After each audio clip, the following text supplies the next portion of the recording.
सूत्रों के हवाले से ये बड़ी खबर है कि भारत में पेट्रोल डीजल पर कोई संकट नहीं है।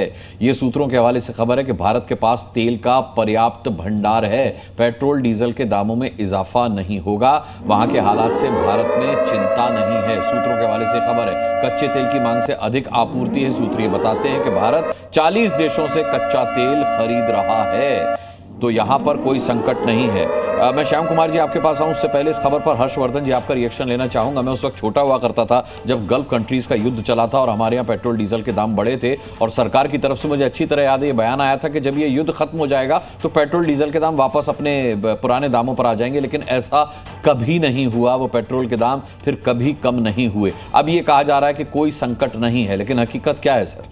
हो सकता है संकट एक तो ये कि पहले से बड़ा डाइवर्सिफिकेशन हो गया है, हमारी बास्केट बहुत अलग अलग हो गई है। वैसा नहीं है किसी एक देश पर, किसी एक क्षेत्र पर हम पूरी तरह से निर्भर हैं। दूसरा ये है कि चूंकि इस तरह की वॉलेटिलिटी थी तो भारत की पेट्रोलियम कंपनियां जो हैं उन्होंने हेज कर लिया है पहले से। तो एक तरह से आप कहें कि हमारे पास पहले से डील है, पहले से भंडारण है, वो एक बेहतर स्थिति है। तो इन दोनों ही वजहों से ऐसी कोई स्थिति तुरंत नहीं आने वाली है। लेकिन जैसे सर बोल रहे हैं कि युद्ध लंबा चल सकता है, तो ऐसी नहीं, अगर लंबा चलेगा तो ये कोई भी कुछ भी कह दे, ये ठीक वैसी ही बात हो गई कि हम कहें नहीं हमने भंडार करके रखा है। लेकिन जिसका भी जितना बड़ा घर होगा उसके हिसाब से खपत होती है और उसके हिसाब से उसका रिजर्वायर होता है, तो संकट होगा। लेकिन मुझे नहीं लगता कि ये युद्ध बहुत लंबा चलने वाला है। मतलब मैं जो देख पा रहा हूं, और ट्रंप ऐसे व्यक्ति हैं कि हो सकता है कि अचानक किसी दिन दिखें और 2-3 बार वो बोलते हुए दिखें कि देखिए मैंने बात करा दी है, मैंने सब कुछ कर दिया है, सऊदी अरब ने मीडिएशन कर दिया, मतलब कुछ भी हो सकता है। मेरा ये मानना है कि ट्रंप बहुत हड़बड़ी में है,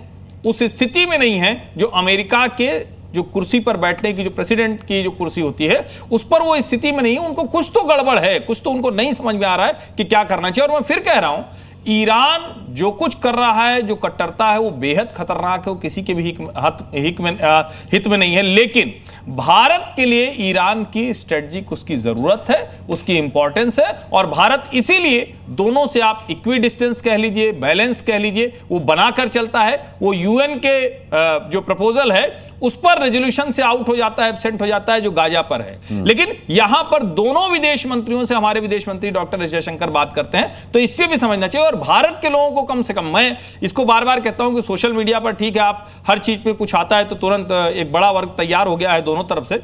आपके लिए यह है कि निश्चित तौर पर इजराइल हमारा दोस्त है, लेकिन ईरान भी हमारा दुश्मन नहीं है। इसको ध्यान में रखिए, और कुछ भी लिख रहे हैं तो उसके लिहाज से समझिए।